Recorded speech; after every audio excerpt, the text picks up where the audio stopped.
How's it going, guys? I'm Folkerman, your local brick build historian, with another episode of Brick Build History. Today we're taking a look at the very famous Vought F4U Corsair. Probably one of the, without a doubt, one of the sexiest looking aircraft in real life and built in Legos. This one is Brickmania's from, what was it, 2017 or something like that, so it's a long time ago. But yeah, so I was able to buy this on eBay, and it actually came with a box, which is nice. But without any further ado, let's take a look at the box, take a look at the kit, and go into some history. And I might also have some pictures of me being with a real Corsair. So let's get on with it. So very first thing with the box, F4U Corsair, World War II carrier-based fighter bomber. An original design by Cody Osell. Kit 2219, American flag, skill 4 out of 5, contains 541 Lego elements and an American pilot minifigure. Then you have a 3/4 profile view of the wonderful Corsair with the pilot right there. F4U Corsair, World War II bomber, fighter bomber, nothing there. Then this cool shot on the back here, looking like it's on a carrier deck, and they even made the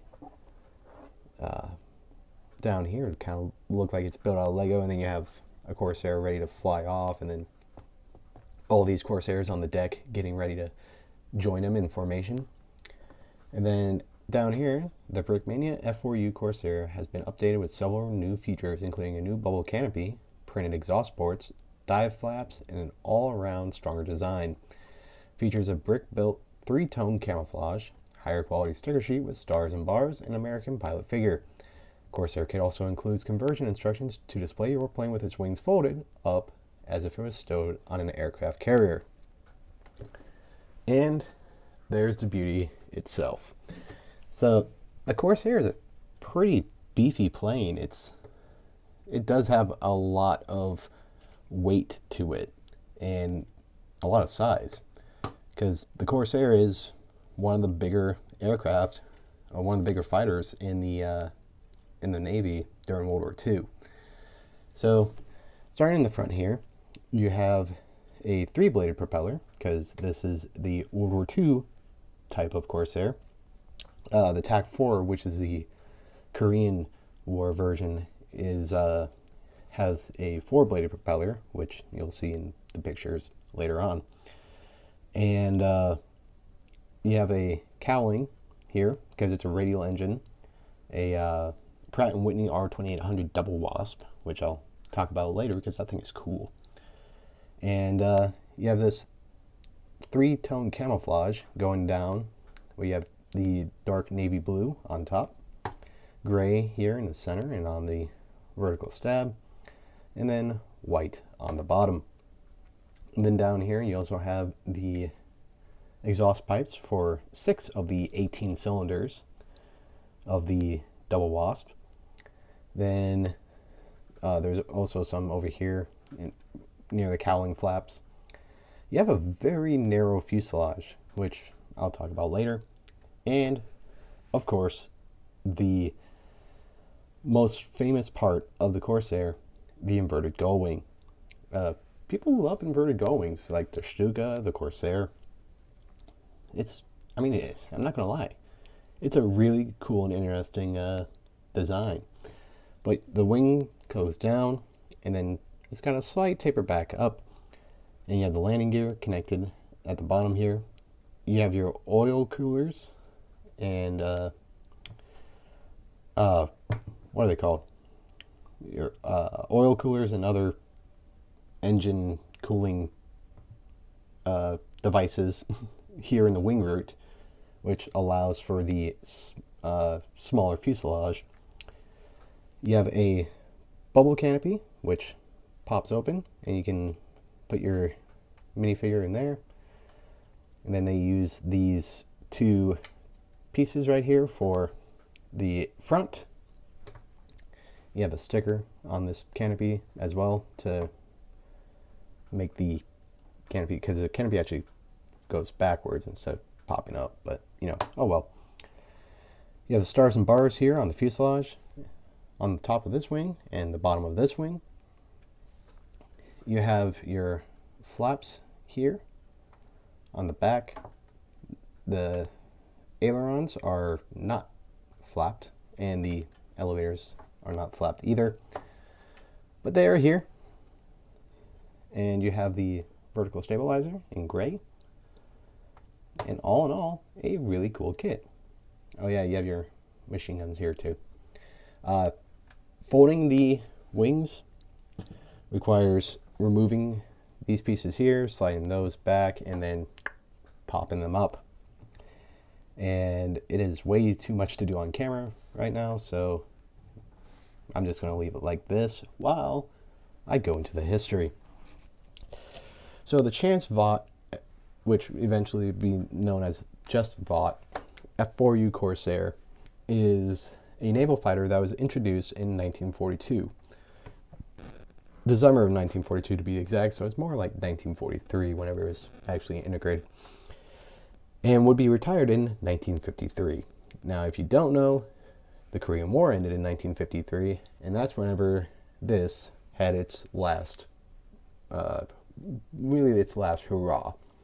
They would retire it, although it would stay in service until 1979 with Honduras. So, you know, these things would live for a while. In fact, its production from 1942 to 1953, with the last Corsair being sent to France, makes this the longest piston fighter production ever. And since piston fighters are no longer being produced and it's all turboprops now, it will never be beaten. In the end, 12,571 Corsairs will be built, and many of them are now in museums and restored because there's so many of them. And a lot of them survived the wars and would be returned to many museums, and they would be restored. A lot of them are in flying condition too. And it's regarded as the best American fighter of World War II by the Japanese, which are the people who saw this the most. Its speed, maneuverability, its ability to be a fighter bomber, as like a versatile fighter bomber, is almost unmatched, and has one of the highest kill ratios of any aircraft during World War II, an 11-to-1 kill ratio throughout the end of World War II, which is absolutely amazing, really crazy. Due to issues with landing on the carrier, most Corsairs were relegated to land-based airfields. It's mostly because of how far back the canopy is. As you may notice, there's a huge gap between the front of the engine and the canopy. And being in the cockpit of a Corsair before, you can't see anything past here. So a lot of times what they had to do was, whenever they had to fly at an angle and then slide in and hit the wire, or hopefully hit the wire, which is not exactly the safest way, which is why most Corsairs were on land, and the dominant fighter on carriers would be the F6F Hellcat, which had the same engine. Fun fact. Not only that, but the Hellcat had the same supercharging system, almost. Like, the Hellcat was basically a bigger, uglier version of the Corsair with straight wings. But without the, if you look past the landing issues, this was really an interesting airplane. The inverted gull wing is because of this propeller here. This thing had a 13-foot propeller, a 13 feet and 4-inch propeller, which was the largest propeller used at the time. And what they wanted to do was make the landing gear simple as possible. So instead of having it like telescope out and in whenever retracting, they just wanted to retract backwards. But with a big propeller, they had to move the wing down in order for the landing gear to be able to retract backwards, which gave this inverted gull wing look. And it also helped with some drag. The oil coolers and intercoolers would be stored here in the wing root. This was so that instead of having a bulky cowling like on a Hellcat or a P-47, the cowling literally just goes around the engine, and it's a smaller fuselage all the way back, which is why the Corsair has this really skinny look with the fuselage.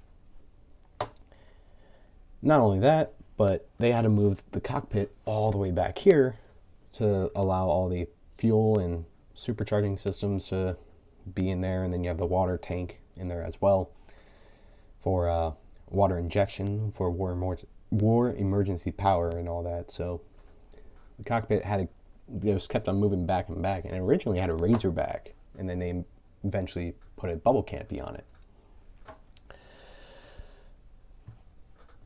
The Corsair also has some other interesting things.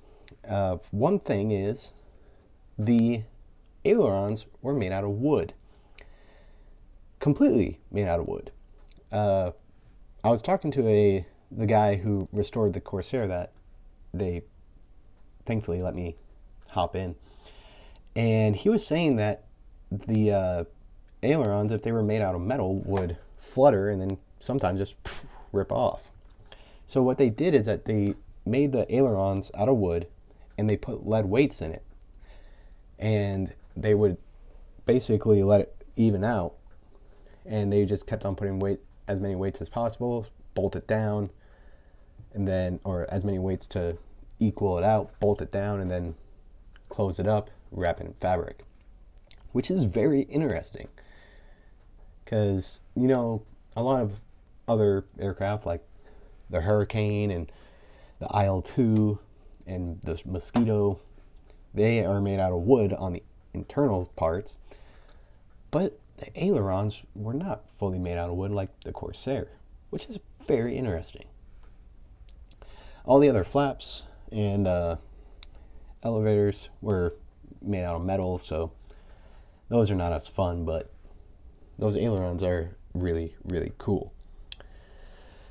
The Corsair, which the design team led by Rex Beisel in Vought, was the first aircraft to be specifically designed for the Pratt & Whitney Double Wasp, or the 18-cylinder 2,000 horsepower R2800 Double Wasp, to be more precise, which is a huge engine. It was the biggest radial engine in production at the time, and it would be surpassed by the whatever the engine was used in the Spruce Goose. But 2,000 horsepower was a lot of horsepower, especially for a radial engine. And this would help the Corsair be the first single-engine fighter in the United States to go past 400 miles per hour. And it would also catch up with the Zero. And in my personal opinion, we didn't have an aircraft that was able to actually best the Zero in a one-on-one dogfight until the Corsair came out. The Wildcat was good, yes, but in order for them to be successful against the Zero, they had to use the thatch weave. While the Corsair, it can do a one-on-one and be perfectly fine.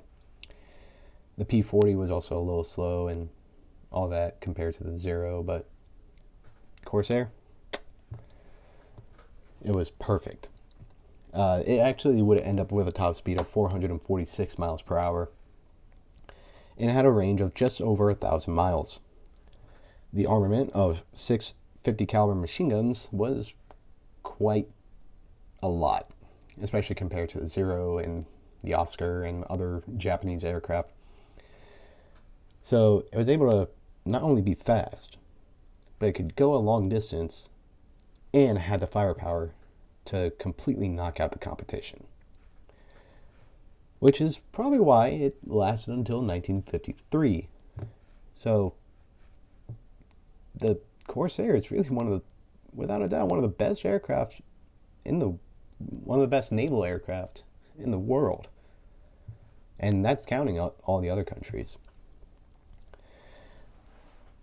But in the end, there's a lot of whimsical, love for the Corsair. And it doesn't really matter who you are. You look at the Corsair and you immediately fall in love because it is a very beautiful plane. From the inverted gull wing to just the sleek fuselage, it's a beautiful plane. And this is probably where I'm going to start putting the pictures of me being in them and showing off the Corsair I was in.